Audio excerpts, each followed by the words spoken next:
Renting versus owning a home is the biggest financial decision most people make in their life. So we're going to talk about all of the unrecoverable costs of owning a home, including property taxes, maintenance costs, which is the one that I think people underestimate the most. And then there's also emergency costs. I've got a whole stack of them, as well as the 5% rule to figure out if renting is a better financial decision. We'll go through that. What else have we got? So this is something that people just don't think enough about, which is the top 10 financial mistakes that I think people make. For example, tax planning opportunities. Like, there are simple things that people can do to minimize the amount of tax they're paying, if we'll go through those. Ben Felix's firm manages the money of more than 3,000 people, ranging from people with huge amounts of money and not so much money. His whole thesis is giving people money advice that is based on academic research. Our brains, our psychology, absolutely gets in the way of making good long-term financial decisions. And today, we're going to answer the big money questions, like what should I invest in? A lot of people believe that they need to have a lot of background information before they can start investing, but I would argue that people who know just a little bit, they will be better long-term investors. There's a ton of evidence supporting that this will outperform most other investment strategies. And also, what is the mentality, the mindset of people that end up making money over the long term? Psychology is important for determining what your financial goals are. So this is a framework that we developed to elicit higher quality goals. What would you say to young people that are thinking about their financial strategy? A lot of young people feel a lot of pressure to save, but there is research suggesting that it's probably suboptimal for young people to save, which we'll talk more about later. And then, in a world of AI where everything is changing so quickly, what should I be doing with my money right now? Ben Felix has the answer. This is super interesting to me. My team gave me this report to show me how many of you that watch this show subscribe, and some of you have told us, according to this, that you are unsubscribed from the channel randomly. So, favour to ask all of you, please could you check right now if you've hit the subscribe button, if you are a regular viewer of the show and you like what we do here. We're approaching quite a significant landmark on this show in terms of a subscriber number. So if there was one simple free thing that you could do to help us, my team, everyone here, to keep this show free, to keep it improving year over year and week over week, it is just to hit that subscribe button and to double check if you've hit it. Only thing I'll ever ask of you. Do we have a deal? If you do it, I'll tell you what I'll do. I'll make sure every single week, every single month, we fight harder and harder and harder and harder to bring you the guests and conversations that you want to hear. I've stayed true to that promise since the very beginning of the Diary of a CEO, and I will not let you down. Please help us. Really appreciate it. Let's get on with the show.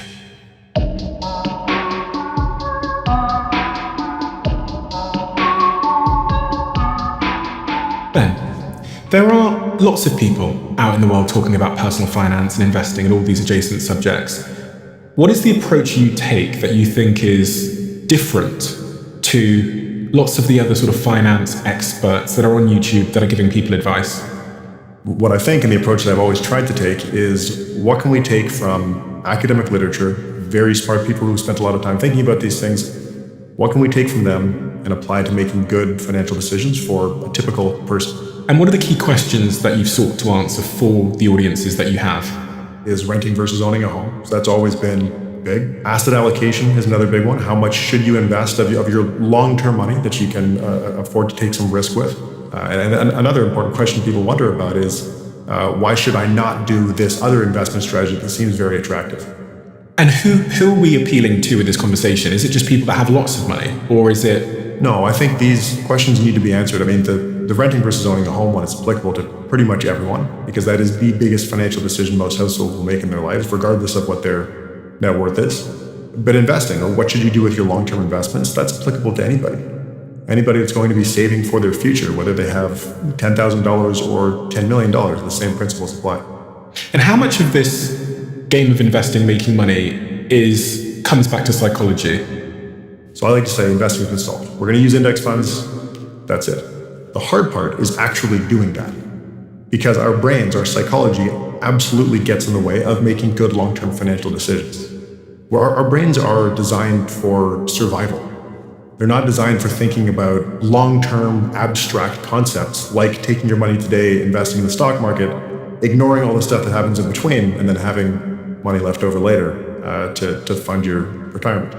That's so interesting, because a lot of the time people talk about tactics and strategies, but I guess underpinning your ability to execute on any of those tactics or strategies are one's own psychology. And is there academic research about the best sort of mental approach to take towards money and finance and investing? So one of the best approaches, and it's a little bit counterintuitive, is to not look at your investments. There is an academic paper showing that the more people look at their investments, the less risk they take, and the lower returns they earn. Because when you look at your investments every day, the stock market goes up and down. We know that. If you're looking every day at your portfolio and it's down 5%, up 6%, and going up and down all the time, that can be very stressful, and it makes it seem like the stock market is very risky. And so people will invest less in the stock market. In reality, for long-term investors who can invest in stocks, buy and hold for a very long period of time, that they're a lot safer than people think. So we've got some props here for some demonstrations we're going to do. Could you just explain to me the high level of what these things are on the table and the different frameworks we're going to go through? Sure. So we have a bunch of things here. This is one of my favorites that I bring up in a lot of my videos. So this is the PERMA model, which comes from positive psychology. Psychology is important for investing well, but it's also important for figuring out what your long-term investing strategy should be. We'll go through that. What else have we got here? This is the top 10 financial mistakes that I think people make. This is the 3 steps for investing your first $10,000. Okay. And we've got $10,000 there, so you're going to talk me through how we do that as well. We're going to talk about all of the unrecoverable costs. Got a whole stack of them that you incur when you own a home. Okay, and I guess this begs the question, who is Ben Felix? What is your background? And what is the education, the reference points, the experiences that you're drawing upon to give us this information today? Probably where it starts for being relevant is I did a degree in mechanical engineering at Northeastern University. And I say that's relevant because when I came into finance, I wanted to approach it like an engineer. And a lot of finance, a lot of financial services of investing and wealth management is not approached like an engineer. It's approached like I feel almost bad saying this, but it's approached like a car dealership, selling product. So I was disappointed in that and had to find my own way. And so they haven't got my best interests at heart? In a lot of cases, I don't think so. I started spending a lot of time reading through academic literature so that I could be very confident and comfortable that the advice that I was giving to people was good, high quality advice. And where is the best place to start? Is it in the psychology? Is it one of these frameworks? Is it somewhere else? Is there a background understanding of the economy one needs to get going? That is a great question. I don't think so. And I think that's where a lot of people get stuck, where they believe they need to have a lot of background information before they can start investing. They may do research on specific industries. They may look at like the energy sector so they can build out an energy portfolio as one example. But investing the way that I would say is sensible for most people, which is just using low-cost index funds, capturing market returns. The market returns have been there and they're going to continue to be there. They should continue to be there in the long run. Doing that doesn't require a lot of background knowledge. I would argue that people who know just a little bit, just enough, they just know that index funds are sensible and they have enough conviction they can stick with that, they will be better long-term investors than someone who knows enough to hurt themselves. What would you say to young people that are thinking about their financial strategy? Would you say that someone in their early 20s, 21 years old, should adopt a completely different approach to money based on what you've just shown me versus someone that's 51 years old? It's going to be different for sure. I think, and it's a tricky subject, but a lot of young people feel a lot of pressure to save. And that might be saving for their retirement, it might be saving to buy a home, but they feel a lot of pressure from their parents and just from society in general that they need to be saving money, that if they're not saving money, they're being irresponsible. But again, if we come back to academic research, there is research suggesting that it's probably suboptimal for young people to save. General point is that you should save more when you have a higher income and save less when you have a lower income. And what that ends up meaning is that young people may not need to save or may not need to save as much as they feel pressured to save. The reason this topic is tricky is that, well, what I just said is true. It can cause bad habits, where if people spend all of their income and then don't have that shift towards saving at some point, then they'll end up in a difficult position later on in life. Someone who's 50, it's going to depend on their situation. If they're the person who I just mentioned who never saved, they're in a tough position and they are going to need to save a lot in order to have some wealth later on in life. But if they've already saved and they have wealth, then they can focus more on some of these topics. And you've got the 10 money mistakes people make here. Can you run me through those ones and just let me know if any of them are particularly pertinent or interesting that we should dive deeper into? So this one's controversial. It's not earning enough money. A lot of people feel like they don't have an option, that they're not earning enough money because that's just the way things are and there's nothing that they can do about it. I don't think that's necessarily true. Investing in your human capital, and that can be formal education, it can be gaining skills, it can be becoming an entrepreneur. Those are all ways to make your own self a more valuable asset, to increase the value of your human capital and allow you to earn more money. So that's a big one. And I think people who get stuck in the feeling or the thought that they do not have the ability to increase their income and that this is just the way things are, I think that can be very problematic. I've always thought of it across these sort of 5 buckets. The first 2 buckets that we attempt to fill when we're starting our careers are our knowledge and then our skills. And kind of like when knowledge is applied, it becomes a skill. And these 2 first buckets are so imperative because they can almost never be unfilled. Whereas the other 3 buckets, which is your resources, your network, and your reputation, you can have career fluctuations and earthquakes that cause those buckets to unfill. So as like you were saying earlier on about young people, one of the things I've always thought is like when you're young, just like optimize fulfilling your knowledge and skills as much as you possibly can. And actually, I guess the level of nuance there is acquiring a rare but complementary stack of knowledge and skills that the market values. And I think over the long term, this doesn't apply to everybody because things happen in life and bad things can happen. But over the long term, I think life tends to land you pretty much in and around the value of and the rarity and the complementarity of those knowledge and skills as it relates to the market's demands. That's absolutely true. There's data on this too, where we know that there is a mechanical relationship, at least historically. We can talk about the future, but historically there's been a mechanical relationship between formal education or trade education and lifetime earnings.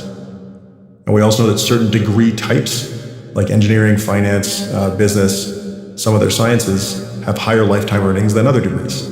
So I think you're absolutely right. And the hard part is we don't know what exactly those degrees and skills that are going to be the highest paying in the future are going to be. 10 years ago, we might have said software developers. Today, we might not. But even you as an example, so you did engineering and then you did finance, and now you've added this other string to your bow, which is you know how to make content on YouTube. And that makes you, as a finance expert and professional and CIO, so extremely rare. It almost makes you like one of 100 on planet Earth, maybe. And this is what I mean by rare and complementary skills. You could have just learned more finance. And I don't think that would have moved you up this sort of earning ladder. But because you added this really rare skill of being able to make content to your other skill stack, I'm guessing it made you money. It did, it has, and I continue to be paid well. And, it was, please don't. But if you were to go back and watch my old videos, which are still up, I'm so rigid and nervous, and I was. And it took probably years of recording, and we do a podcast too, so just being in front of the camera for me to feel pretty good. I mean, it probably took me 3 years to smile on camera. Really? So yes, that was a skill that I acquired through just practice, I guess. So I say this because I really want people to think about how rare their skill stack is. It's not something we're taught. And then also, one of the things I noticed, I used to work in a biotech company for a little while I was in between things, and we were looking for a biotech writer. Now, the other writers that we hired at our other companies might have been paid, $50,000, whatever it is. For a biotech writer, we would pay them $250,000. And the only difference is the biotech writer had like some base, they didn't have to go to medical school. They just needed experience in writing about biotech. Yeah. And it 5x'd their earnings. So this other point is, you might have a skill stack, but are you selling them on the right market? And even me, first part of my career was marketing. I was helping Uber and fizzy drinks company and dress seller company sell their dresses. As I just said, the second little stop I took in my career was helping biotech companies with marketing that are about to IPO. My first contract with one of those companies was worth $8 million, 6 months work. And it was a real pivotal moment in my career where I go, it's not just the skills you have, it's like where the market and industry where you sell those skills can wildly change your, as you say on that card, your earning potential. Yeah, and as you say, that this is something that you don't have full control over because you could do all of those things and not find work as a biotech writer, but putting yourself in that position, I think, does increase the odds. What's the second one you've got there? Second one is not saving enough. Touched on this a little bit. Young people maybe don't need to save, but at some point you do have to start saving. And the tricky thing about saving is that wealth compounds over time. And if you're not saving out enough, you're missing out on compounding, and it gets a lot harder to catch up with the amount of savings you would have otherwise had if you started earlier. So that's a big one. And some people will wake up when they're 50, 55, maybe even 60 and realize they haven't saved enough. But by that time, there's nothing that you can do about it, or very little that you can do about it. There's a lot of parallels with health here, where if you eat poorly and don't exercise, you can wake up when you're 55 and you can have heart disease. That is very difficult to reverse. And it's the same effect. It's compounding over time. I think health and wealth have a lot of parallels. Anyway, so not saving enough can be very problematic because it is so hard to reverse the effects of it once you've realized it's a problem. Interesting. I read a book called The Slight Edge by, I think it's Jeff Olson, when I was 18, which talks exactly about that. I think it uses one of the analogies it uses is like brushing your teeth. Don't brush them today, it's fine. Don't brush them every day this week, you're fine. Don't brush them every day this month, you're fine. But in 5 years, you're fucked. That's right. And in 5 years' time, you can't stop brushing them then. Yeah. You're in a dental chair having them ripped out. I guess finance is the same in this regard. Exactly, yeah. Number 3 is not setting financial goals. Okay. And that's, we talked a little bit about this earlier as well. If people don't set goals, they will do things like think they need to earn more money because that's what you do. Or they'll think they need to buy a house because that's what you're supposed to do. But they won't step back and reflect on what are the components of a good life for them? What do they want their life to look like? And what would they need to do to achieve that? And if you don't go through that exercise, you can end up spending years or dollars achieving things that don't really matter to you. And again, because of compounding, by the time you realize those things didn't matter, that's time and money that you can't get back. So how do I go about setting good financial goals? What is the process there? So this is the process that we created is 3 steps. List your goals. Okay, so what does that look like? So you're going to sit down with a piece of paper, or we built an app for this that we use with clients. You just list out your goals. So I could say I want to be a dad. I want to buy a Ferrari. Yep. We want to go on holiday to Cancun. Yep. I want to be able to retire at 50. Those kinds of goals. Yep. Now step 2. So you've got your list of goals. You're going to double the list. Double it? Yep. Why? So you came up with, I think, 4 goals just now. You're going to write down 8 goals because this forces you to think harder about what other goals might be important to you. And research does show that this elicits more goals that people later identify as being at least as meaningful as the initial goals that they listed. And then the last thing, we're going to come back to the PERMA model. So the PERMA model is a 5-factor model of human flourishing. If you have these components contributing to your life, there's a very good chance that you'll live a good, satisfying life. I think you've lived through this experience where you've seen that wealth does not lead to a good life. Mm-hmm. And so what does? Well, there's a whole bunch of really good research on this, and it does suggest that positive emotion is one big piece of it. What does that mean? It's literally enjoying what you're doing and feeling good throughout the day. Engagement, you could probably argue that we're getting some of that right now, where you're doing something that you enjoy doing that's maybe a little bit challenging, but it's at your skill level. It's the idea of getting into flow. I know I get that when I do podcast interviews, when I do research, when I'm sitting down and writing a video script. Mm-hmm. Relationships is having good, strong relationships with people who are close to you in your life, and that can be friends, it can be family members, it can be colleagues. Meaning is being part of something that is bigger than yourself. That can be a lot of different things. For some people, it's religion. For some people, it's community. For some people, it's their own business. Mm-hmm. And accomplishment is achieving hard things, setting goals and achieving them. You're going to look at the items of the PERMA model. You're going to look at those as categories and think about what other goals you may have that fit into those categories. That's called a categorical prompt. And again, there's evidence behind that, helping people elicit more meaningful goals. So one of the things I said is buy a Ferrari. Again, these aren't my goals. I don't care about Ferraris, but in case they want to sponsor the podcast, then I care about Ferraris. But say the Ferrari thing, do I have to find where it sits in terms of positive emotion, engagement, relationships, meaning, accomplishment? It would be wise to. And this is why I think this framework is so important, because you might realize that a Ferrari does not contribute to any of these things. It might, though. Like maybe you take it to the track and you spend hours racing it. And that would be engagement. Maybe you have a bunch of buddies who have Ferraris and you want to be part of that friend group. So that's relationships. Yeah. Okay. I mean, positive emotions, but that might only last a couple of days. Yeah, well, that's the hedonic treadmill idea. That's exactly it, yeah. And then accomplishment, I mean, it's not really If it was a goal that you've had since you were 5 years old, maybe that you could call that accomplishment, maybe. Okay, so I fit my financial goals, my life goals into the PAMA model as a way to understand what my financial goals should be. Yeah. Okay. How many people in the general public do you think have actually thought about what a good life for them looks like? Not enough, not many. I think people are so busy with their day-to-day lives. And I know this is true for me and my family too. It's really, really hard to step back and have this kind of thoughtful discussion about what you actually want your life to look like. Because I was just thinking about that. I was thinking, I don't even know if I've got really clearly defined life goals for myself. I think most of us just kind of act on how we feel. Yeah. And that can somewhat drift us towards the short term. Like if I just, what's going to make me feel good today? And do that every day. I don't know.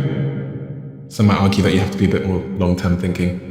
It can help, right? Because it can help you from making decisions that you might regret in the future. Mm-hmm. Yeah, because when I look at this PAMA model, there's some things on here that I've optimized for, which have sacrificed the other things. That's it. Yeah. Like I might have over-indexed on this, like achieving things, but it might have cost me some relationships. So what's the fourth mistake people make? Yeah, so this is related to what we were just talking about, but it's overspending on the wrong things. Okay. When you think about what is a good life for you, and if you realize that you're spending on things that are not contributing to that, which is resulting in you not being able to save toward things that would contribute to what you want your life to look like, that's probably not a great position to find yourself in.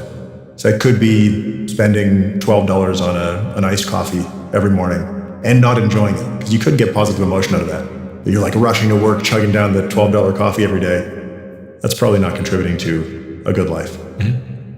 Number 5 might be one of the bigger ones, which is not taking investment risks. And that's really, the stock market has delivered these incredible long-term returns, and on expectation, it should continue delivering strong returns for investors. Not participating in that is a huge mistake, and it's a mistake that many, many people make. A lot of people don't invest in stocks at all, and a lot of people who do invest in the stock market don't invest enough in stocks. They have very conservative portfolios, and that has a very large implicit cost. By not participating in the stock market when you could be, you're giving up a huge amount of economic gain.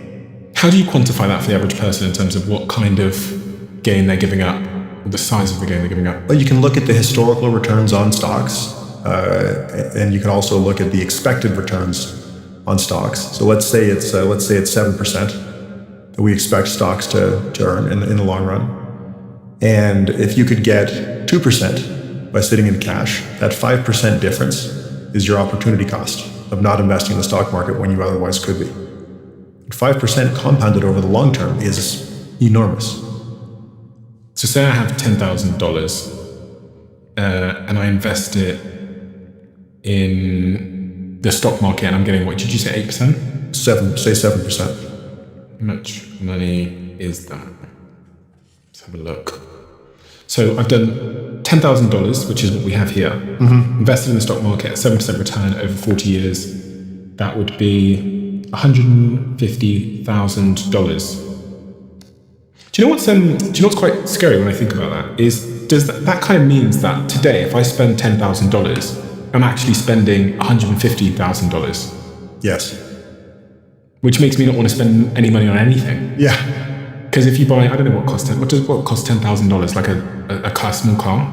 Yeah, maybe, yeah. You're actually spending $150,000 when you factor in the fact that if you put that $10,000 into the stock market, you could have made 7% a year and it would have turned into $150,000. Yeah, that's one side of the coin. I think you also have to think about any enjoyment or utility that you get out of that car. If that car lets you drive to a job you couldn't have otherwise done, it may have a significant economic value to you in the long run. That's one example. I've got a coffee here. Some people spend $10 on a cup of coffee with frappuccino toppings and all that stuff. Looking at that over the long term, in 40 years, if you'd not bought that coffee and put it into the stock market and got just 7% return, you would have had $150. So when you buy that $10 coffee, you're actually theoretically spending $150 in 40 years' time. So you better really enjoy the coffee. Is there a bit of a fear that it makes us not want to spend money on anything, and therefore we end up having a shitty life in the near term? No, I think that's why this framework, that's why the PERMA framework for thinking about these decisions is so important. Because you do want to have positive emotion and engagement, relationships, meaning, and accomplishment. Those are all really, really important. And yes, that money could be worth more in the future, but it can also be worth a lot today if you're optimizing on the right things. What else? Number 6. It's another big one. So not taking enough risk is important. Taking the wrong risks with your investments. So we just ran some numbers about a 7% stock market return. You can basically get that using an index fund. The problem is a lot of people don't invest in index funds. They pick individual stocks, hoping to earn really high returns. They trade individual stock options. They trade crypto tokens and all that kind of stuff. And a lot of those types of risks have negative expected returns, or they have high costs if you're doing a lot of trading. And that can really erode long-term investment growth. What about buying a house? Is that a good investment? I wouldn't consider buying a house to live in an investment. It sort of is. You get an asset, but you're buying an asset that funds your housing consumption. It kind of pays you a dividend that's sort of like getting rent from the house that you own. But when you do the side-by-side comparison, which I think is the only way to think about this, if you compare buying a house, so that means in Canada, you'd usually save up for a 20% down payment. You put 20% down in your house. You take out a mortgage to finance the rest. You're now living in the house, you're paying your mortgage payment, you're paying for some maintenance costs, you're paying for property taxes. Alternatively, you could have rented the house. That 20% that went into buying a home could have been invested in the stock market. So again, we're back to the idea of opportunity costs.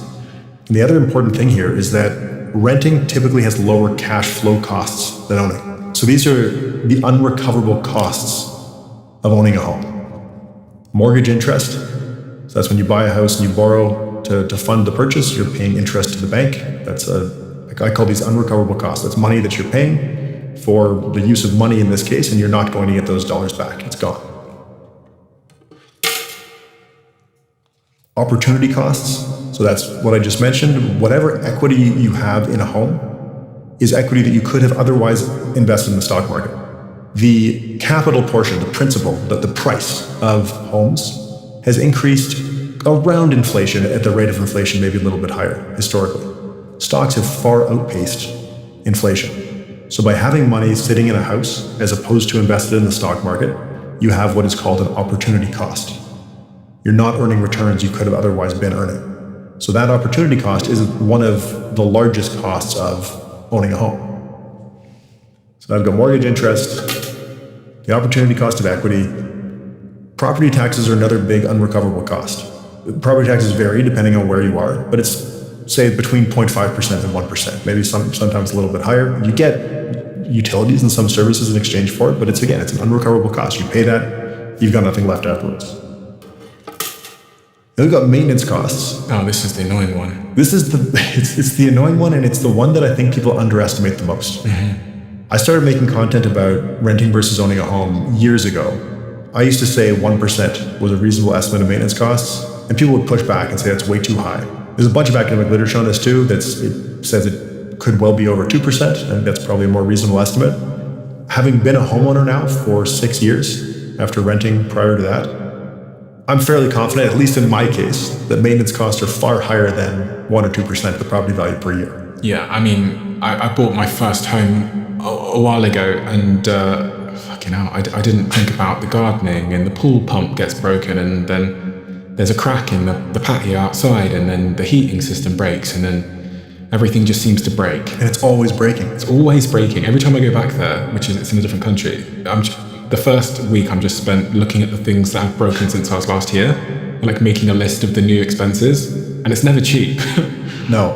And if I was renting, that wouldn't be my problem. No. There's also like another cost here which we don't talk about, which is like the time you waste on the maintenance. Like when we think of maintenance cost, I imagine people are thinking about the fees to fix things, but actually the time I spend having phone calls and speaking to people for me is worth a lot more than just the costs. But anyway, yeah, maintenance cost. Yeah, the coordination is huge, and you could outsource that, but that would be expensive, and depending on how valuable your time is, it could make sense to outsource it. But I agree with you. I do the same thing. I spend time on the phone finding which contractor is going to come in and fix this thing. And then you have to wait for them, and then maybe they're late. Yeah. So that's maintenance costs. We have emergency cost here, which is really a subset of maintenance costs. So you can have big things, like the roof needs to be redone, the foundation cracks, whatever. Those can be very significant. And one of the challenges with those types of big costs is that you kind of have to have liquidity available to fund them. And that means that you have to have cash sitting somewhere, or at least some liquid assets sitting somewhere. So probably not invested in the stock market, which also has an implied cost to it. Which is more opportunity cost, right? More opportunity cost, exactly. And then this one's interesting. And this is one that I don't think I appreciated until I owned my own home, which is renovation spending. We talked about maintenance. When you fix something in your house, you don't just fix it to get it back to the baseline level it was at before. Yeah. You make it a little bit nicer. You're right. I never did that when I was renting. So the side by side. So you run the side-by-side comparison. You account for all of those unrecoverable costs the owner has. You account for the renter investing in the stock market and investing the cost difference, the cash flow cost difference between renting and owning each month or whatever frequency. And what you'll find, and I've done this with projections, so looking at expected stock returns and expected real estate appreciation, you can very easily show that there is unequivalence. There is a level of rent where you are indifferent between renting and owning. I did a video years ago that has millions of views now, where I came up with this idea called the 5% rule. So I took some of those costs. I took property taxes, maintenance costs, and the cost of capital, which is the opportunity cost and the cost of borrowing. I wrapped all that up and said, we've got roughly 1% for property taxes, roughly 1% for maintenance costs, which is probably way too low, as we just talked about. And I said 3% for opportunity cost, which I think is also on the low end. And you put all that together and you get 5%. So I said, okay, if you divide the price of a home by 5% and then divide that number by 12, you will get the monthly rent that is equivalent to the unrecoverable cost of owning that home. Okay, so let's do that. So I'm thinking of buying a $300,000 house. What's the math that I need to do to figure out if it's better to rent? Multiply by 5% and then divide that by 12. Divided by 12, okay. You're brave. I usually have a rule to never do math live on a podcast. I can edit, so just in case. Okay, the result is 1,250. There you go. 1,250 is the equivalent rent where you're roughly break even between renting and owning. So if I could rent for 1,250 instead, or less, I should rent. Renting is a better financial decision. So this is an important part of this topic. We can show financial equivalence. And just that is important. Like, we can show that there is financial equivalence between renting and owning. I've done more robust versions of this analysis since then. We have, PWL has a calculator on our website where you can see the break even by putting specific numbers in instead of just doing this rough rule of thumb. Because things will change it. For example, if your asset allocation is more conservative or more aggressive, that opportunity cost number can be different. If you're a taxable investor, meaning that you're taxed on your investment gains by investing in the stock market or the bond market, your opportunity cost decreases because the after-tax expected return on stocks and bonds decreases relative to home ownership. 5% is a very rough rule of thumb. Do you think for the average young person, let's say someone's 25 years old, they should, and they're thinking about building their wealth over the long term, do you think they should be buying a house as an investment, or should they be doing something else? I think for young people, it's really tough. And it's tough for a couple of reasons. One is because home prices are high. You have to save up a lot of money to buy a house. Another one is that it can limit your mobility. We've seen in Toronto, in Canada, where I'm from, condo prices in particular, have plummeted. They've fallen off of a cliff. If you bought a condo in Toronto and you get a job offer somewhere outside of Canada, what are you going to do with that condo that's at a big loss? You're kind of stuck. Yeah. Or you have to try and rent it out, and now you've got this just difficult situation to deal with. And plus, there are big transaction costs if you're selling a place. So for young people, I do think that homeownership can be tricky because it can limit your mobility, your ability to go and find maybe higher paying work. It introduces a risk that you probably don't need in your life because you may end up moving somewhere else. And then people often move up where they want a condo today, but they're going to want a house later. For my family, I met my wife, I was renting a place. The first place we met in, a second place, a third place, and a fourth place. We rented 4 different places as we were having our family. We have 4 kids. And so our needs were changing over time. We needed a bigger condo, and then we had a townhouse, and we had a house. But the lease ended, and we gave notice and we left. We found a better rental that was more suitable for our needs. If we had been homeowners, the amount we would have paid in transaction costs to do that would have been insane. Or we would have had to buy the house that we were going to have forever much earlier, which would have introduced significant opportunity costs. That's one of those things that's just impossible to measure and because it's so intangible, but like the psychology of feeling like you can't easily move. And I see this a lot actually with people that apply for jobs in our company is in the interview process, they'll say, well, I've just bought a house in insert city. And you can see this, their sort of psychology is holding them back from taking an opportunity because they've made an investment in a particular city. And so they might lose, as you say, like an opportunity in New York or LA or London because mentally they feel committed to a place. Yeah. Now the flip side of that is that if you're really sure that you want to stay in one place, one of the best ways to accomplish that is buying. Who can be sure? Yeah, you can't. But if someone was really sure, maybe like me, I have 4 kids, they're all in the same school, it's very unlikely that we would move. The other big mistake I think I made is I bought a holiday home. That was I shouldn't say terrible idea, but kind of a terrible idea, in part because of the same reason, in part because it means you only go on holiday to one place. Yeah. Which is like defeats the point of a holiday. Yeah. And I have not done that, and the main reason is the mental overhead. I don't like having to think about one property. Mm-hmm. I can't imagine having to think about a second one that I'm not at. That's a dumb idea. I don't know why I did it. I don't know why I did it, especially when you're like young. It's like the whole point is you can still walk up mountains and do things. So you don't want to be sitting in the same house. Yeah. Are homeowners happier than renters? Depends how you slice the data. If you control for property types and neighborhoods and all that kind of stuff, no, they're not.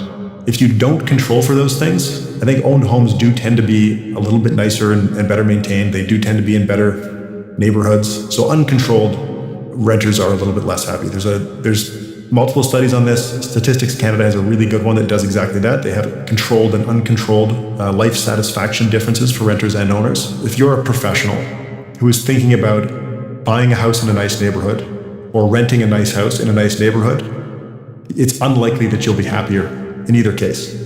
If you're forced to be a renter in a not very nice neighborhood because it's all you can afford, you may be less happy, but it's not necessarily the renting that's making you less happy. Is there any particular group of people that you think should be buying a house? Yeah, so people who are very risk averse, people who want to stay in one place for a very long time. Because they have a family or something. Yeah. And you don't want to be priced out of the market that you live in. This did happen in some cities in Canada in recent history. It's now reversed, but there were people who were getting priced out of their market. They've been renters for a long time and rents went up so quickly that they just couldn't keep pace. It depends on your rental market. Some rental markets are controlled where that's less of an issue. So you do have to think about things like that. But yeah, if you want to stay in one place, owning your home is the way to do that. But it's a double-edged sword because if you realize you want to leave, you might be stuck. And then the other big one for who should own a home is taxable investors with high tax rates. And again, that comes back to the opportunity cost, where if you're paying a lot of tax on your investments, whereas real estate tends to be tax preferred, in Canada, gains on your primary residence are tax free. US has I believe, an amount. And so that's another thing to think about, where the opportunity cost changes depending on your specific tax situation.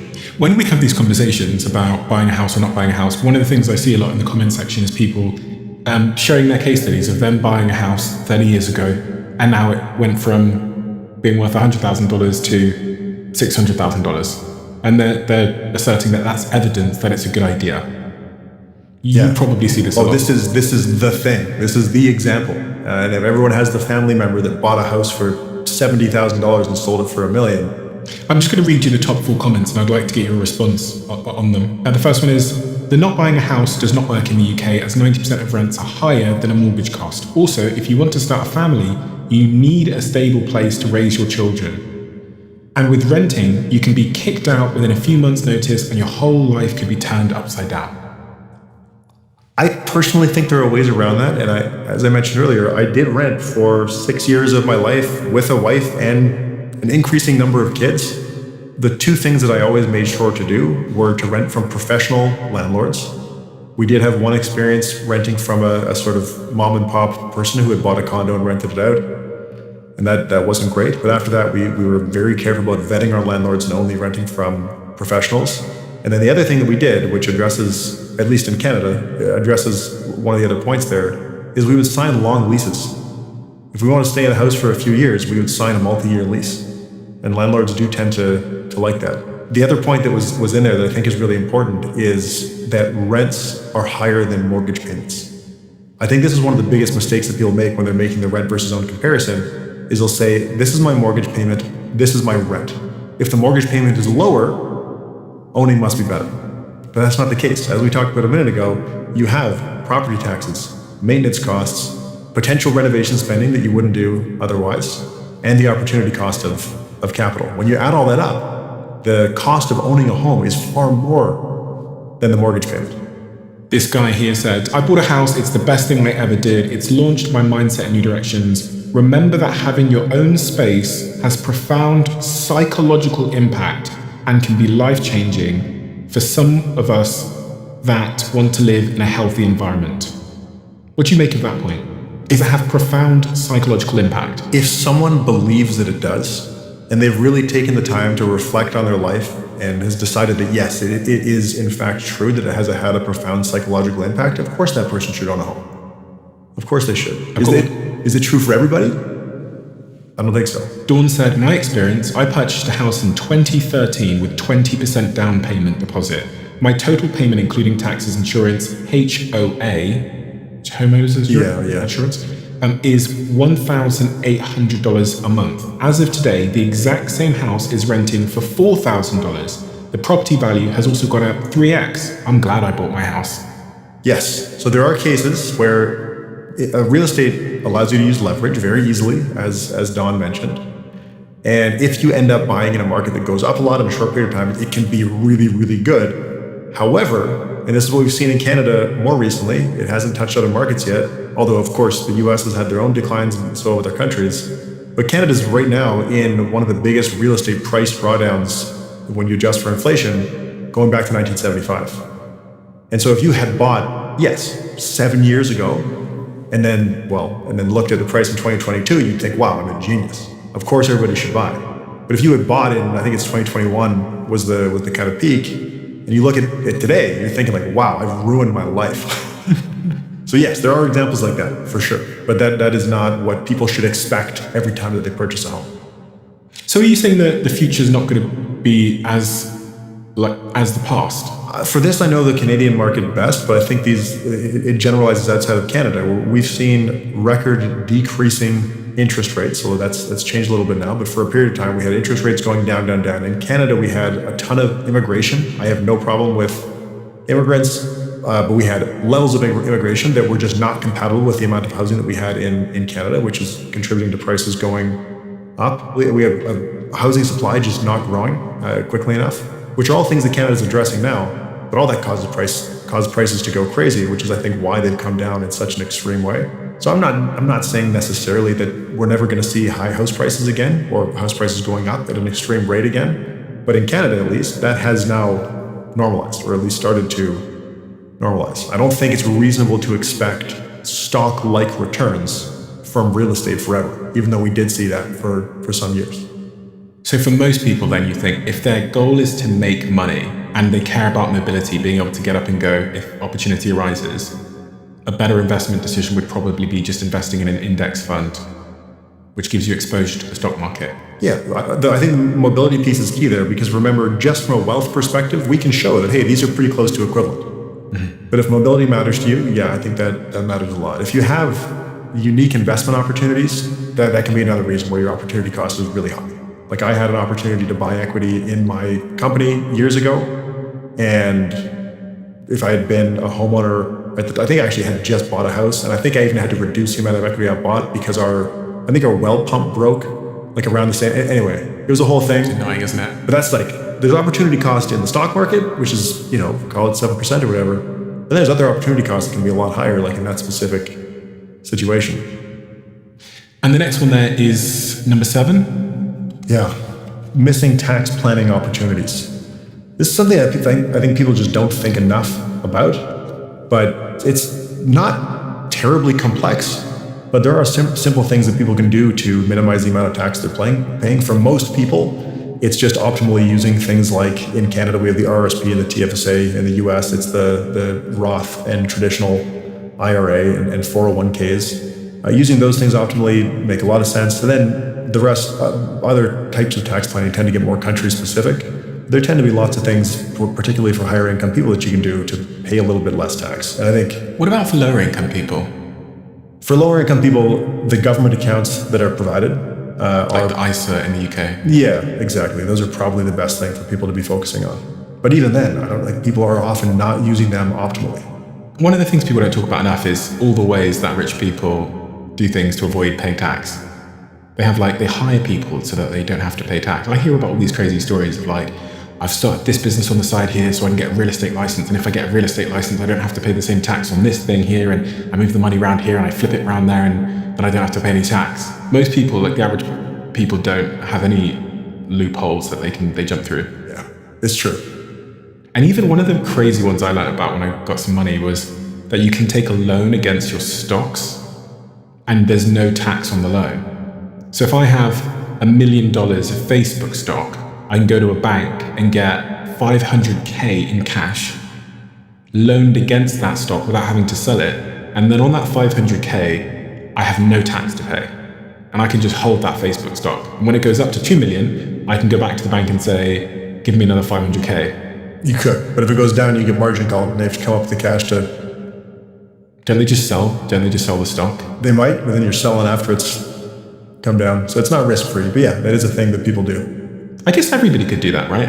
Most people could, if they invested in the S&P 500, they could go and get a loan against that investment, and that loan would be tax-free. Yeah, it's the same rules for everybody. But I would still say that you're taking a lot of risk by borrowing money against risky assets like that. Mm-hmm. Okay, so tax planning, there's nothing else to cover there in terms of the average person?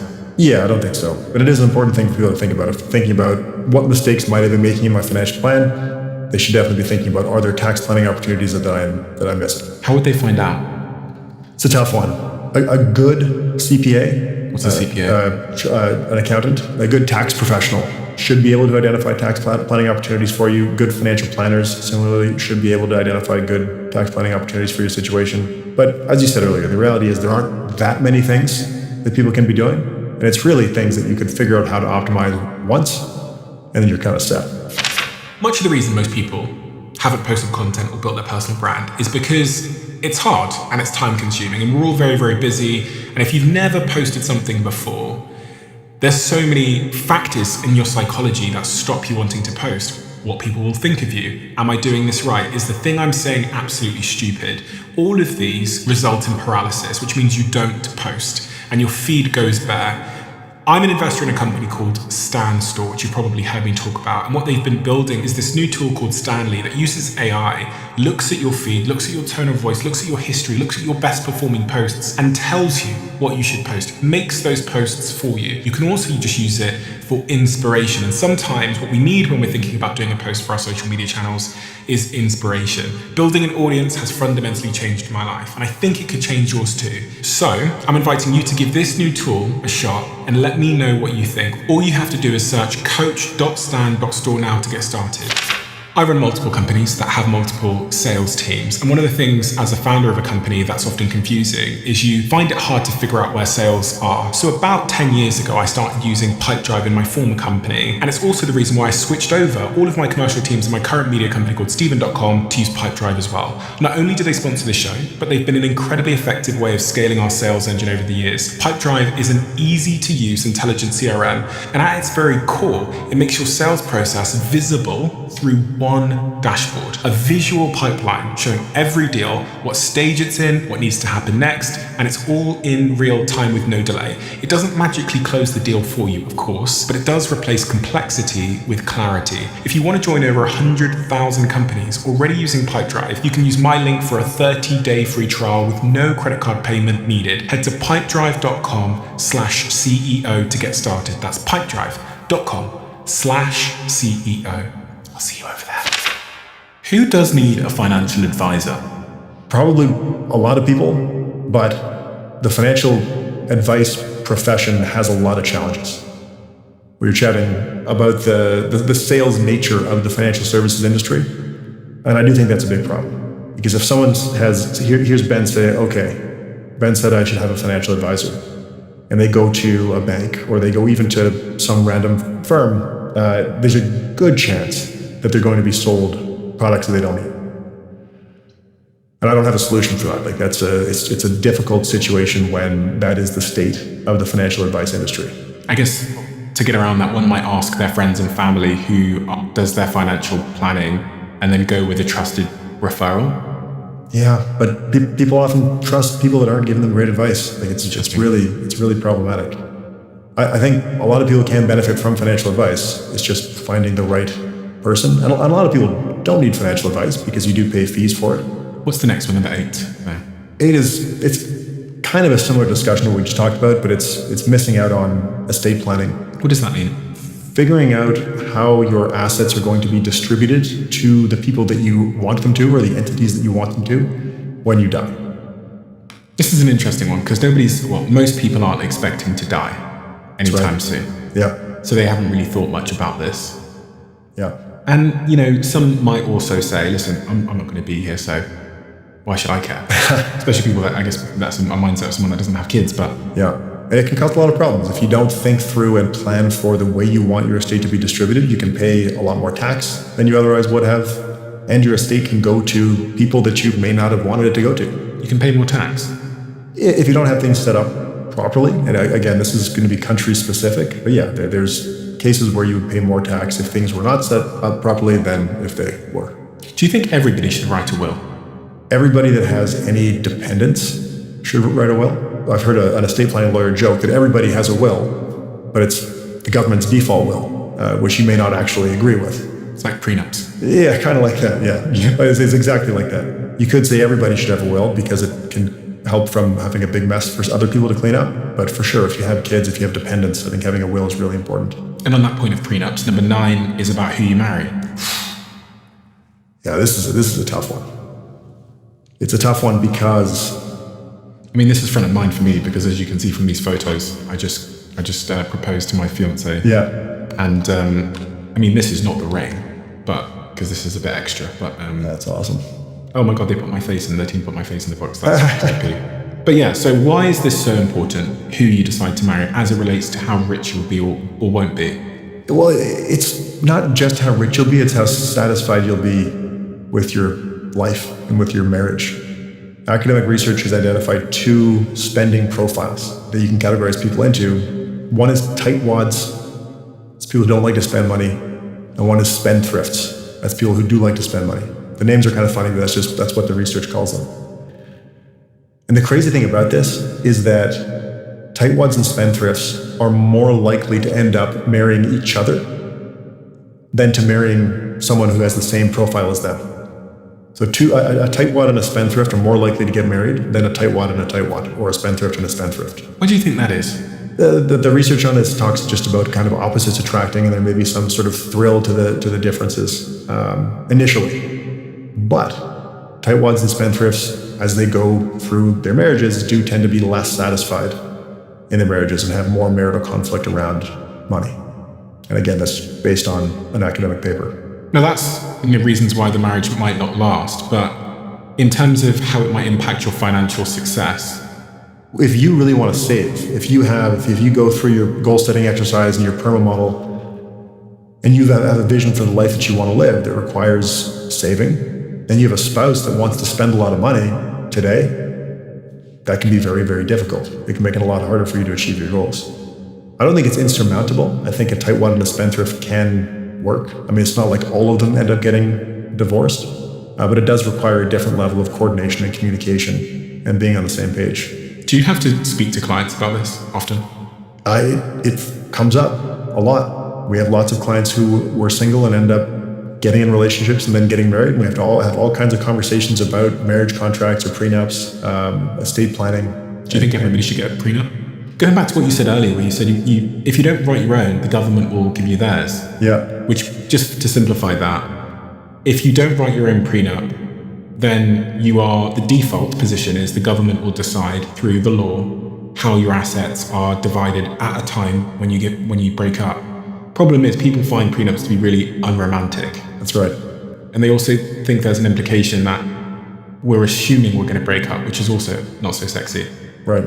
Do you think people should get them? If both partners are on the same page and comfortable with it, it's not going to cause a major rift. And if it does, maybe that's a red flag. Do you know what I mean? Why would it cause a rift? Yeah. Do you know what I mean? And it's not to say that I'm just keeping all my stuff and you're keeping yours. It's just to say, let's agree now what would happen in the 50% probability that this doesn't work out. Yeah, we've seen both. We've seen clients come up with very creative and interesting marriage contracts that have specific formulas for how things are going to work, and depending on how many kids they have, it's kind of an interesting exercise. And in that case, it was kind of fun, and they were engaged in the process, and it didn't cause an issue. And we've also seen people who did not have anything in place and have had very bad divorce outcomes from a financial perspective. Oh, I had a friend go through a divorce recently, and he's a very successful person. His wife was there from the beginning. She looked after the family while he was off gallivanting around the world building his businesses all over the place. So obviously she's contributed hugely to his success. What I noticed though is it's destroyed what could have otherwise been a good relationship as they separated. They now really, really hate each other because lawyers have stood in between both sides and basically caused tension because that's their job. They're going to get paid more, and her lawyers are incentivized to squeeze every single penny they can out of this separation. And so I think he said it had been 6 or 7 years since they decided to divorce, and he's still in court arguing with lawyers about how they separate, and it's destroyed their relationship, and they've got 2 kids. You just think, gosh, if you had a prenup, this would have been quick and it could have saved the relationship. Okay. Anything else to say on this point of marriage and compatibility? The academic research on this does have a short quiz. I don't know if we have it kicking around anywhere here. I think this is it. It's called the Tightwad and Spendthrift Quiz, developed by researchers at Carnegie Mellon and the University of Michigan. Yeah. This scale measures the pain of paying, the emotional distress some people feel when spending money. And here's a quick DIY version of that quiz. Question number 1 is, you see a high quality coat on sale for $100, which is usually $300. You need a coat and you have the money. Do you buy it? Answer A, no. $100 is still a lot of money. I'll wait for a better deal. B, yes, it's a great value. I need something. C, yes, and I might buy a scarf to match since I save so much. Which one are you? I mean, if I need the coat, I'm B. I think I'm C. But actually, to be fair, I just don't buy stuff, so I don't even know if I'd buy it anyway. Question 2. You are at a restaurant with friends. The bill is being split evenly, but you ordered the cheapest item. How do you feel? A, physically pained. I'll likely mention that I should pay less. B, a bit annoyed, but I'll pay it to keep the peace. Or C, fine. It all will even out in the end. I'm between B and C. Really? I might feel a little bit annoyed. Really? But I wouldn't cause a fuss about it. I'm C again. Fine, it will even out in the end. Number 3, which statement describes you best? A, I have trouble spending money even on things I actually need. B, I balance my spending and saving pretty well. Or C, I often spend more than I intended and regret it later. I think I'm B. You said B, which is I balance my spending and savings pretty well. I would say I'm C again. But again, the caveat here is I actually I don't spend money on stuff anymore. I don't buy stuff anymore. But I can spend it on travel and experiences and stuff. Yeah. Last question. When you buy something expensive, your primary emotion is A, anxiety or regret, B, satisfaction in the utility of the item, or C, excitement and a rush. I think I'm B again. I reckon I'm B as well there. So scoring your results. If you're mostly A's, then you're a tightwad. If you're mostly B's, you are the unconflicted. And if you're mostly C's, you are the spendthrift. So I guess with that, you are a unconflicted, you're in the middle, you have a healthy relationship with money where you can save when necessary but enjoy the fruits of your labor without guilt. And I am a C, which is you feel very little pain when spending, you enjoy the moment, but you might struggle with long-term saving goals or buyer's remorse. That's so fucking true. Everyone should do that at home. Okay, that makes sense. So we know that tightwads and spendthrifts are incompatible. I do think it's an interesting concept. Like, how do you have that discussion with a potential partner? Or do you just observe it and kind of infer? On a date, you can say to your partner, oh, there's this great podcast on YouTube called The Diary of a CEO. We should listen to it. Then listen to this episode. They're listening with you right now if you've done this. And then just play along with your partner around. Are you looking for your partner to be the opposite then? Because you said opposites attract. No, they don't do it over time. No. Opposites end up together, but then have conflict because of that. Oh, okay. Yeah. Interesting. Yeah. I think if you're a tightwad, being with the same is probably good. If you're a spendthrift and you end up another spendthrift, they have to be really careful about your household finances. Yeah. I don't think my partner's a spendthrift. I think she's in the middle with like you. Yeah. Doesn't really care. Yeah. Which is useful. We do have one more card in the mistakes, which is underinsuring catastrophic risks. And I think that's one, particularly for people who are not currently financially independent, it's really, really important. If your household income relies on your income to maintain the lifestyle of the household, it's really important to have sufficient life insurance, where if you die, your human capital, your ability to earn income in the future is replaced by the insurance, and also disability insurance, where if you lose your ability to work, you have insurance to replace that income. Do many people think about this? Probably not enough. And it's cheap. Well, disability insurance is not always cheap. Life insurance is generally pretty cheap if you're buying low-cost term life insurance, which is what most people need. You made a video called The Most Controversial Paper in Finance. Yeah. What paper was that? That was a paper, we didn't have it out here, but that was a paper on life cycle asset allocation. What does that mean? So it's answering the question of how should your mix of stocks and bonds change throughout your lifestyle? Conventional wisdom says that you should start out riskier in stocks and then move towards safer bonds as you get older. This paper took a huge amount of data. They had data from 39 countries going back as far as 1890, I believe. They sampled from that large set of data to simulate 1 million potential sort of hypothetical lifetimes that you could live through. And then they asked the question of, in this simulated data, which asset allocation gives the best outcomes? And they tested target date funds, which increase the weight in bonds over time. And those are, a lot of people have those through their retirement accounts. So it's just one fund, and it starts out when you're younger with more equities and then transitions to bonds over time. That's a target date fund. They tested, I believe, a 60-40, 60% stock, 40% bond asset allocation. There might have been some other stuff in there too. They might have tested only domestic stocks. And what they find in this paper is that the optimal portfolio, from the perspective of retirement, consumption utility, and bequest utility. What does that mean? It's like the satisfaction you get from retirement spending, measured with a formula so that it can be studied. And then likewise for the amount of money that you have left over at death.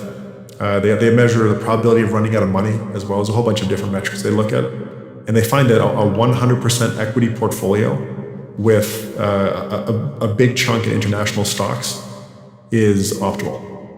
It is a 1/3 domestic, 2/3 international stocks. When you say domestic, what does that mean? That's a great question. So the way they set up domestic in the paper is that it can be any country. So the way they do the simulations is that for each draw, so they're drawing, it's on average 10 years of returns. Or say we're in the US. They'll draw the US returns measured in US dollars for a 10-year block. That's the domestic return. And then the international block is going to be 10 years on average of all the other countries that samples returns measured in US dollar. So I've got the domestic return, the international return. The next block might be 10 years from Italy, measured in whatever the Italian currency was at the time. And then the international portion is going to be all the other countries, excluding Italy, measured in Italian currency. And so they're weaving together all these blocks. That's called bootstrap simulation. So domestic, to answer your question, is whatever country you live in. So the outcome or the conclusion from this should be that you should invest, I mean, if we're following this and if it was 100% accurate, 60% in whatever country you live in the stocks of whatever country you live in? 30%. 30% domestic. So yeah, 1/3 domestic, 2/3 international. Okay, so if I'm in the United States, so I get 30% of my capital and invest it in the American companies. Yeah. And then 60% in international stocks. Yeah. Well, yeah, 67%. Yeah. Yeah. So that one important finding in the paper, and I talk about this in the video, is that the curve for how optimal the domestic amount is pretty flat, if I remember correctly, between sort of 10% and 50%. So they do say in the paper that for a US investor, you don't necessarily have to be a third domestic, even if you're 50 or even if you're just market cap weighted, which is currently around 60 or 65%, that's probably fine. But for a Canadian investor or someone who's in a country other than the US, 1/3 in your domestic country ends up being a pretty big home country bias. In these simulations, are they saying that you need to invest in international stocks? Because sometimes in the simulations, your domestic country, your home country, has problems. Yeah. High inflation tends to be bad for retirement consumption, where you're spending a lot more, and for domestic stock returns. And international stocks protect against that. So it diversifies you a little bit. Yeah, well, it's exactly what it is. It's diversification. And that paper was controversial. I mean, we had the co-author on our podcast twice to talk about it, but it was met with a lot of controversy from everybody, from a lot of professionals, from other academics. Why? It's an extreme finding. The conventional wisdom that you should be allocating more toward bonds throughout the life cycle is so ingrained in everyone's thinking that a finding like this that shows that that's basically wrong, of course it's going to be met with controversy. But at the very least, I think it's an interesting paper. It's telling us that stocks are a little bit safer for long-term investors than we probably thought. And bonds, which are typically considered safe, are actually a little bit riskier than we may have thought for long-term investors. The reason being that during periods of high inflation, bonds get absolutely decimated. What's a bond?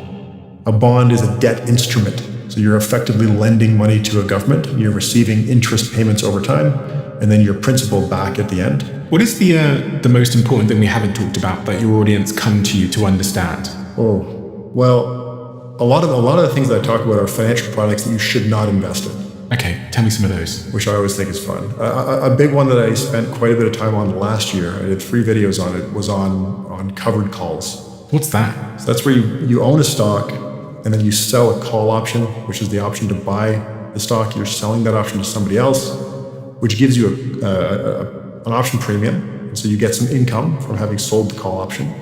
But it also means that if the stock that you own appreciates sufficiently, you are required to sell it to the person who bought the call option from you at a preset price. So the stock's whatever, $40, and you sold a call at $50. The stock goes to $60, you have to sell it at $50. Mm-hmm. So you're giving up a big chunk of your upside. And this plays on one of the big biases that investors have, which is a preference for income. It's the mental accounting bias where investors separate capital and income. And so there's a huge proliferation now of covered call products where they do that strategy that I just described inside of an ETF. They charge usually a higher fee. And these are being marketed really heavily to investors on the premise that you're going to get appreciation, capital appreciation, and you're also going to get income. But I think my view on this and what I tried to explain in those videos is that you're giving up so much upside that I don't think most investors realize that they're giving up, that the implied cost of these products is enormous. On that point of fees, I've got this graph here, which I think is pretty pertinent to what you're saying. Because when we start investing in ETFs and various index funds, we often don't think about fees. It'll say, 0.5%. We think, okay, whatever, 0.5% is fine, 1% fine, small numbers. But when you look at that graph, you see how that can impact your outcome over time. Yeah. Fees compound. Any rate of return that compounds over long periods of time can be very impactful in dollar terms. Yeah. And some people choose to keep their money in cash because most of us are never educated on this subject of inflation and what inflation means. So some of us, we might keep $10,000 under the bed. What do you say to those people?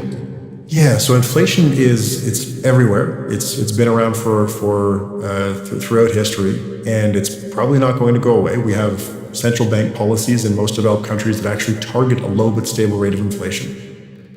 And there are reasons for that, but what it means is that if you have money sitting under your mattress, its purchasing power will decrease over time.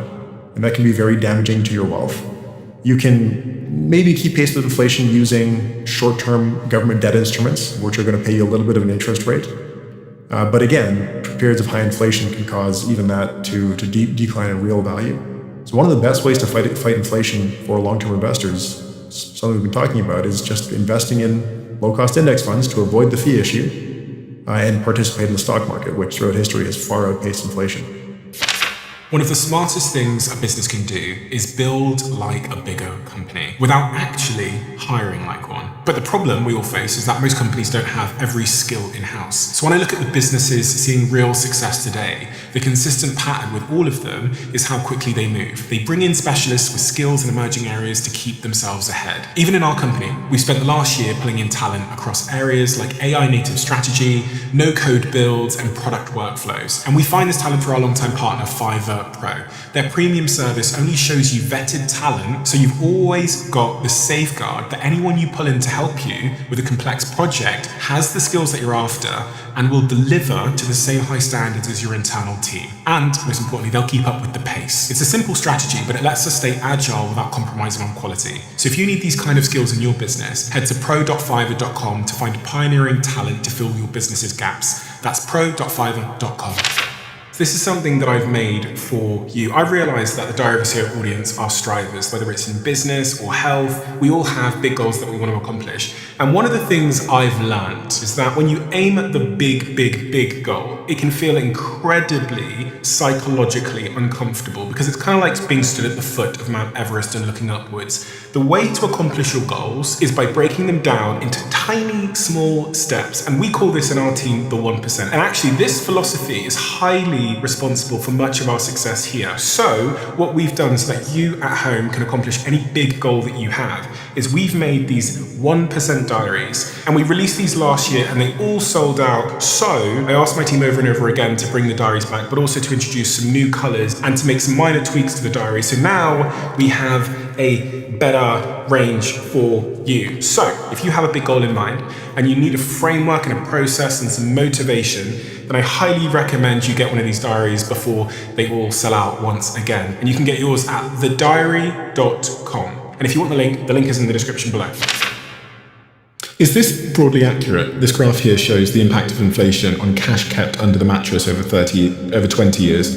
And you start with $10,000 in terms of purchasing power. And 20 years later, if that cash is under the mattress, you have $5,336. It doesn't show me the inflation rate.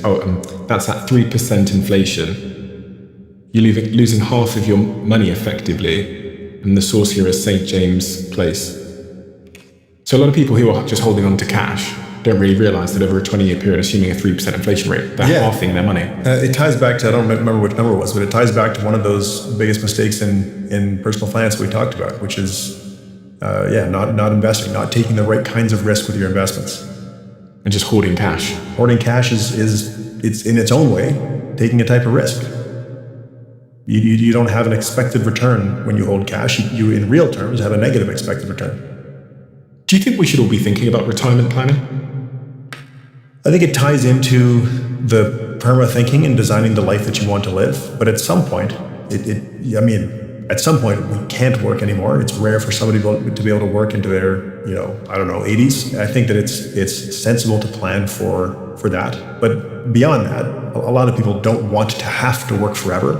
People might choose to work forever, but they might choose to do lower paying work.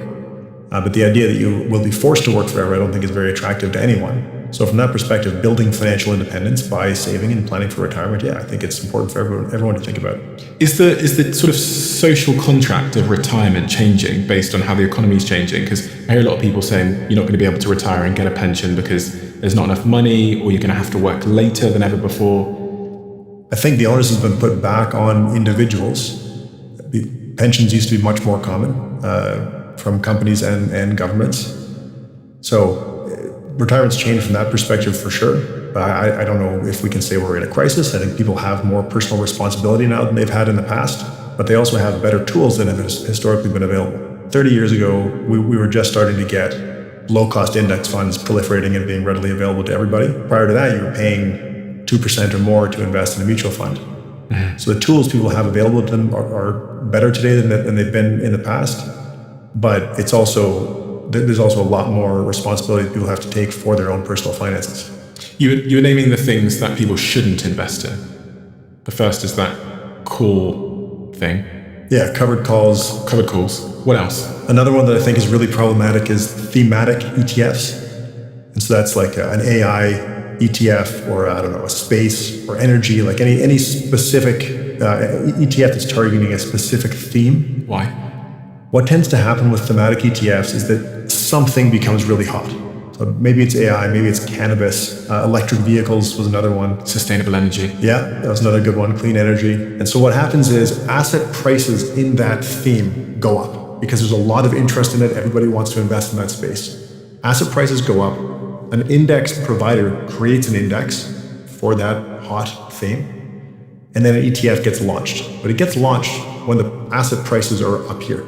And what tends to happen is the asset prices come down, then the returns on thematic funds tend to be very poor. Okay. Yeah, I think I was guilty of that in my early career. Was like, oh my god, a sustainable energy ETF. I believe in sustainable energy. I should invest in that. Yeah. But you're right. They created that when it was hot. So you should have invested, I guess you're saying, just invest in the FTSE 100, the S&P 500 instead. Or technology, which is a broader basket. Technology is tough. Technology has performed so incredibly well, but it is still one sector. Okay.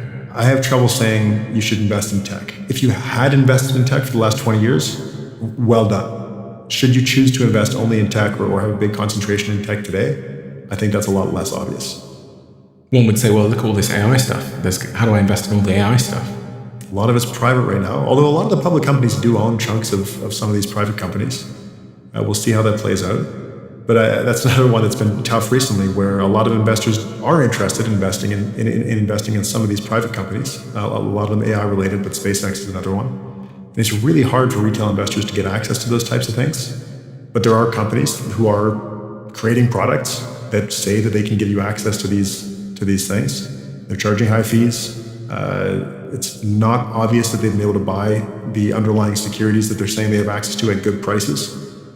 But it's just another example of financial companies preying on the desires and biases of investors. Financial firms are very good at seeing what investors want, even if that thing is not good for them, and then creating a product to fulfill that desire.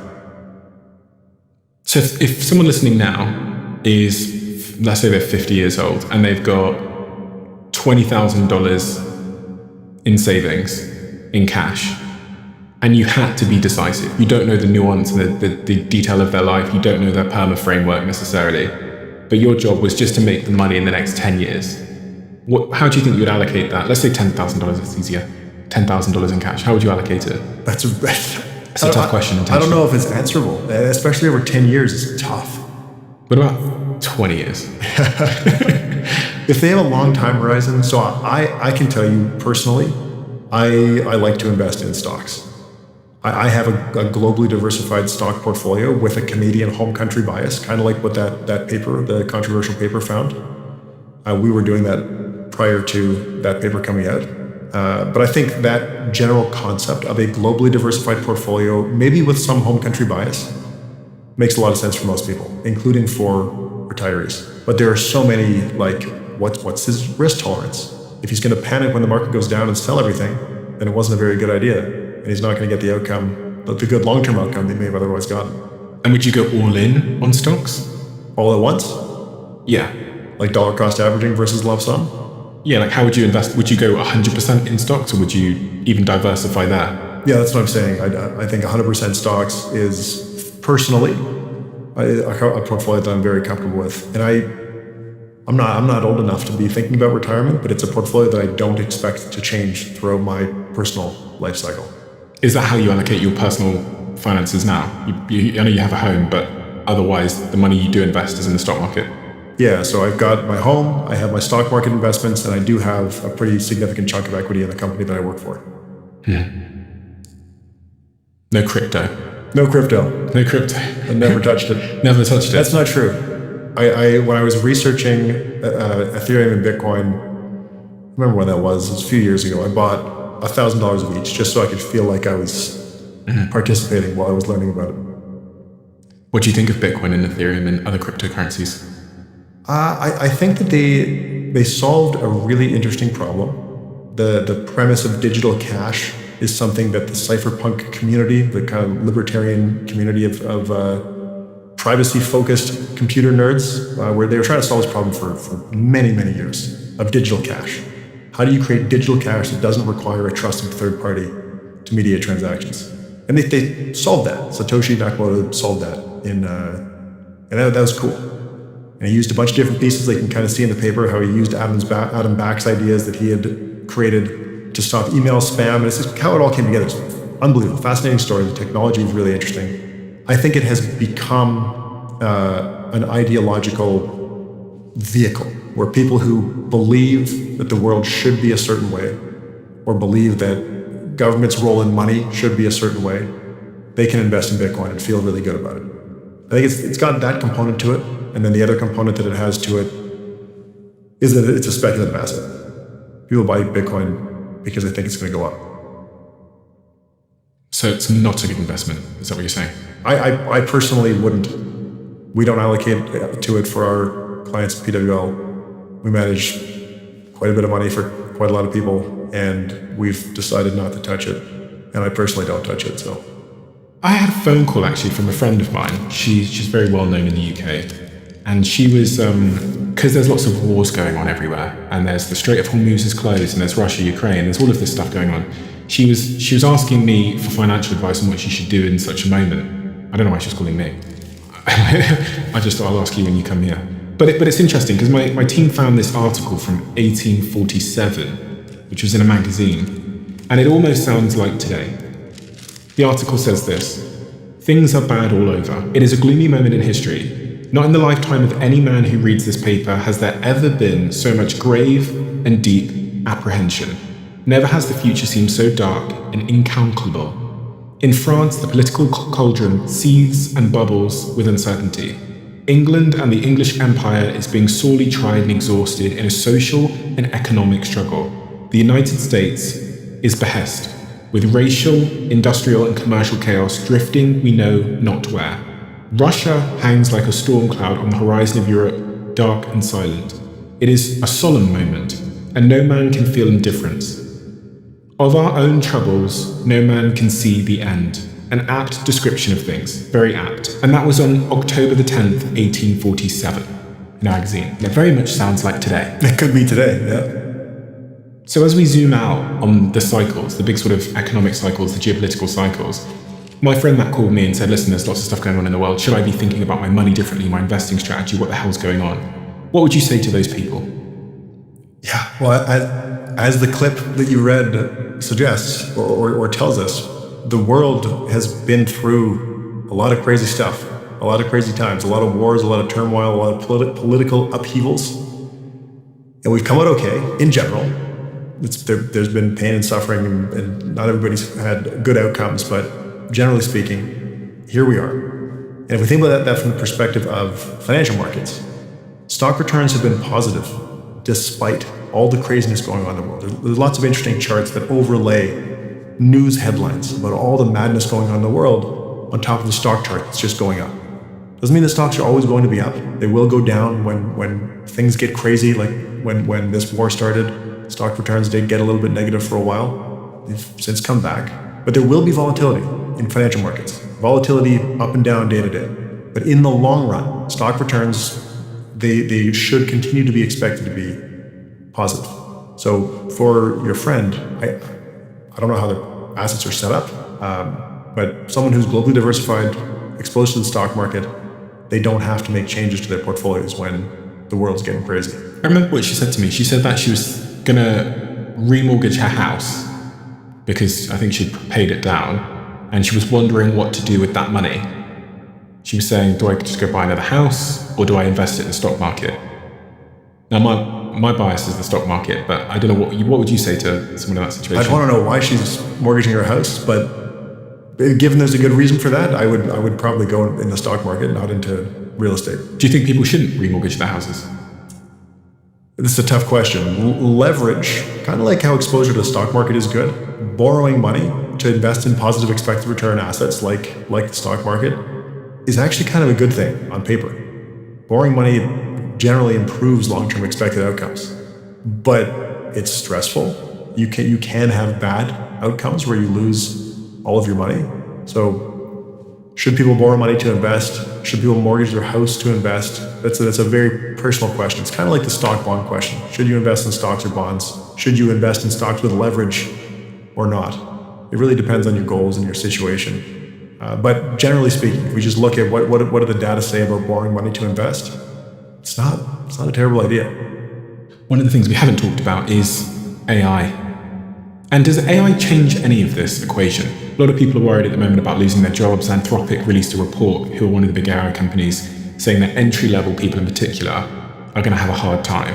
And I think they said that they're already seeing 13% of entry-level jobs being disrupted because of these new AI and AI agents.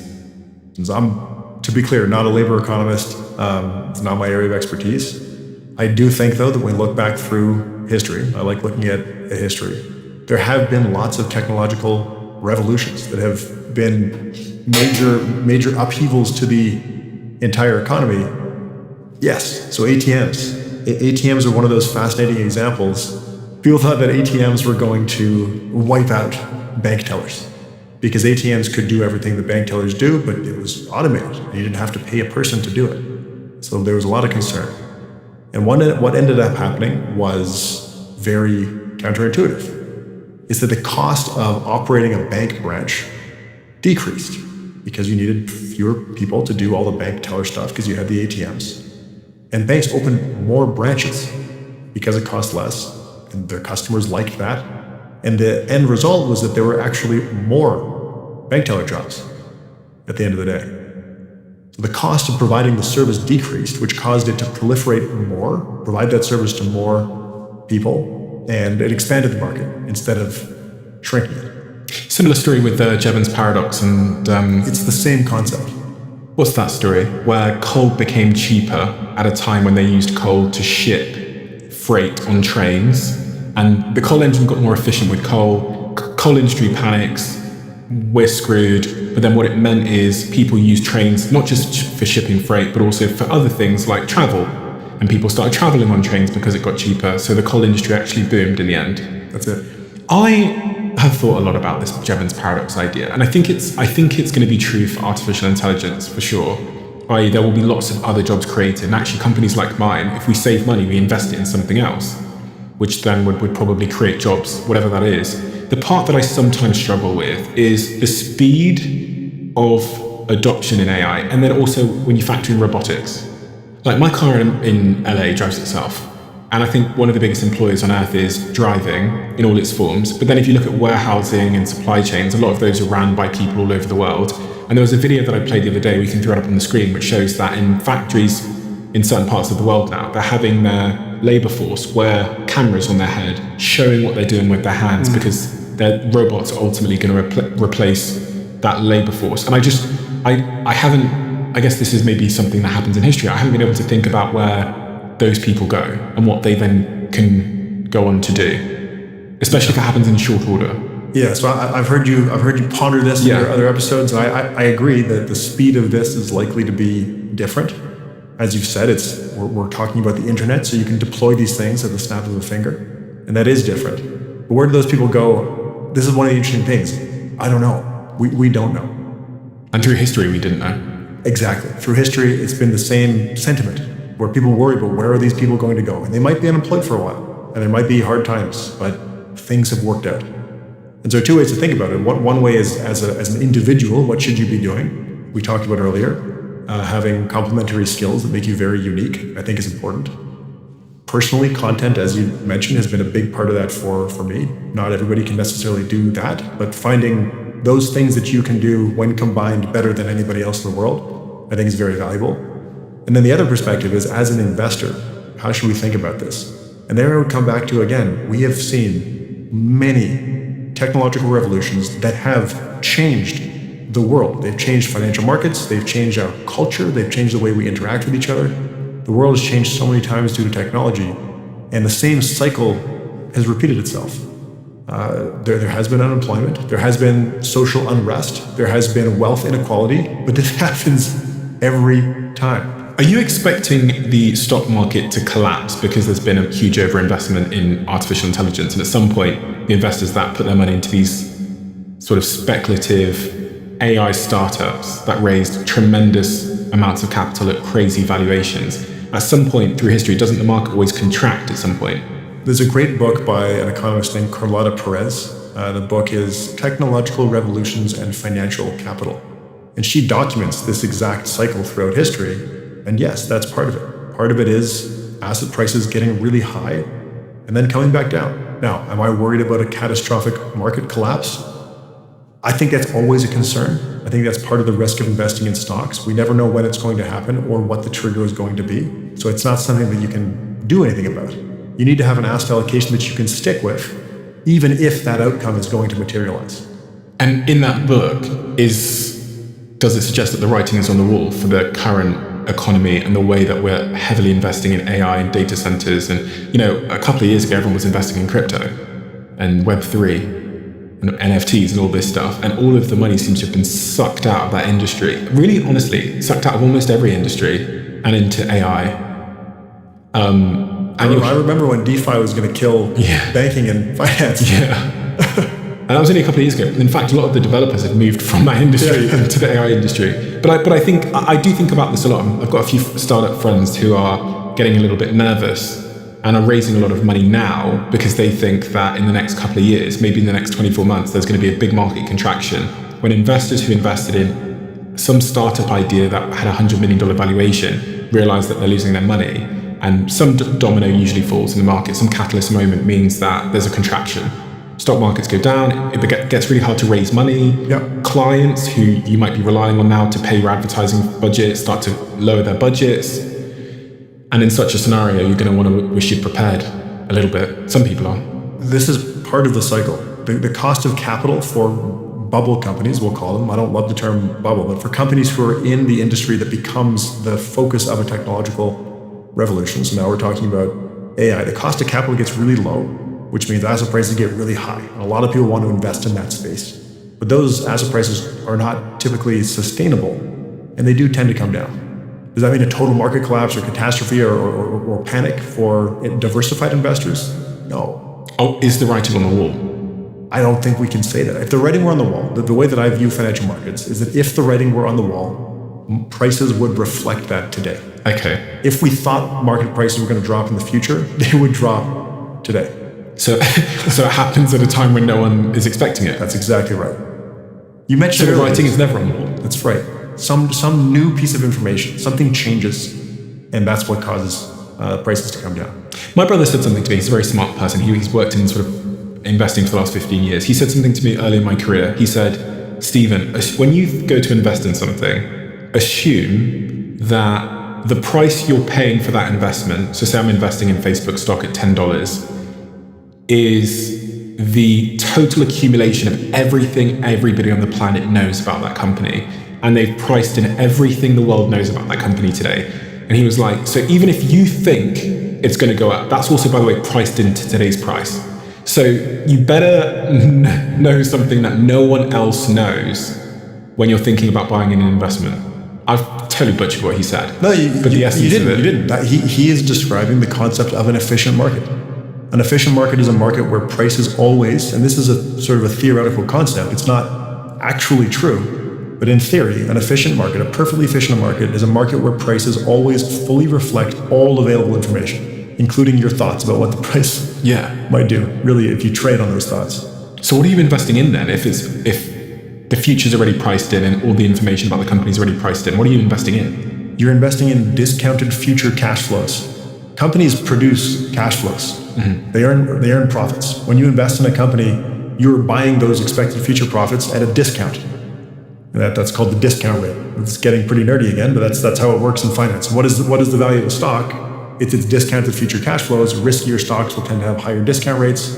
But you buy this asset, and now you've got this discounted bundle of cash flows, which you then hold, and you receive the discount rate as a rate of return as you continue to hold the asset. So a lot of people will invest in Tesla. They'll go, I've got a Tesla, it's amazing. I'm going to buy some stock. What is the fault in my thinking there? In buying Tesla stock? Because I've got a Tesla, I think it's a great car, and I think they'll do well in the future, so I buy the stock. It's what we just talked about. That information is already included in the price. Everybody knows that it's a pretty good company making pretty good cars that are selling really well. And that's why it costs $10 today. Right. whatever it costs today. Whatever the price is, yeah. If you look at the data on professional money managers who are trying to beat the market, most of them don't. And the ones that do, this is a crazy part, the managers who do beat the market over a period of time don't tend to go on to beat the market in the future. And these are professional investors who are, and then you can look at this before or after fees. The data are actually pretty similar. It's worse after fees, but the distribution is pretty similar. So what's the point in a money manager? Well, ones that are trying to beat the market by picking stocks and timing the market, I don't think that there is one. That's why I talk about just buy index funds, buy the market. Take the market's return. Accept the market's return, which has been very good. And then don't do anything. Don't check the fucking thing. Don't check it. Don't open the app. Lose the password. I said this about my fiance. I said she's really good at investing because she always forgets the password. And then 4 years later, we'll be like, well, babe, you should check your investment. And she goes, I don't know the password. I go, fucking. And then we have to do the whole password reset thing and then we open it. We go, babe, you're rich. It's probably good. And she goes, oh, amazing. And then she forgets the password again. And then 4 years later, we take a look again at her investments. I like to say you want to focus on the things that you can control. You can't control markets. You can't control your performance relative to the market. And trying to outperform tends to make you worse off rather than better. But the things that you can control are a lot of the things that we've talked about. Having an appropriate financial plan, having the right goals set, having an asset allocation that makes sense for you, even if markets do decline, having emergency savings, tax planning. Those are things that you can control. And that's what people should focus on. Do you think women are better investors than men? I'm not super good on these data, but I believe what the data say are that women tend to be a little bit more risk averse, but they tend to be a little bit less overconfident. Which I assume gets better results, no? Yeah, I think women are probably better investors. I'm going to give the simple answer right there. I've just got some numbers here. Fidelity said that across 5.2 million accounts, women beat men with their investments. Warwick Business School, women outperformed men by 1.8% per year over a 3-year period. UC Berkeley, men traded 45% more often than women, leading to annual returns that were 1.4% lower than women's. And Revolut, which is a big bank founded out in the UK, says that women's investments in the UK outperformed men's by 4% overall. Incredible. I believe it. Give your money to your wife. One of those data points is specified, but I would assume that a lot of that is related to overtrading. Yeah. Men tend to be overconfident. They tend to trade more. They try to pick stocks. They think Tesla stock's going to go up because they like the car. And they're also the biggest gambling addicts in the world are men as well, so it kind of correlates. For sure it is, yeah. Ben, we have a closing tradition on this podcast where the last guest leaves a question for the next, not knowing who they're leaving it for, in the diary of the CEO. And the question that has been left for you is, what experiment can you propose whose outcome could completely contradict your current beliefs? Oh, man. An experiment that I could run. If I take my current beliefs as one of the big things that we talked about is markets being efficient and it being quite hard to outperform the market, the best experiment that we can run is trying to beat it. But people have done that. But it's being run all the time. Isn't there a story in The Psychology of Money by Morgan Housel where, was it Warren Buffett bet someone? Yeah, Warren Buffett bet Ted Seides, who we've actually had on our podcast. He bet in that his index fund portfolio, which I believe is just the S&P 500, could outperform any hedge fund portfolio that Ted picked. And they had a specific timeline. It was 10 years, wasn't it? Yeah, and then they were going to donate an amount of money at the end of the period. And Ted lost the bet. Warren won. But that was one of those instances where the world kind of got to see, hey, this index fund thing, Buffett has been a big advocate for index funds. But that was a big example where I think a lot of people were exposed to that idea. Where do people find you? I've got your YouTube channel here, Ben Felix, which I'll link below for anyone that wants to continue to follow you on YouTube. Is there any of the resources that we should direct people to? Yeah, another place where I post actually a little bit more frequently with longer form stuff is the Rational Reminder podcast. People can check me out there. And then I do have some interesting tools for the rent versus buy calculation. We have a goal setting app. I don't think it's up yet though. And we've got some other really interesting tools on the PWL Capital website. pwlcapital.com. I'll link all of that below for anyone that's interested. And the Rational Reminder podcast, rationalreminder.ca/podcast. And your YouTube channel will be linked below as well. Awesome. Thank you so much, Ben.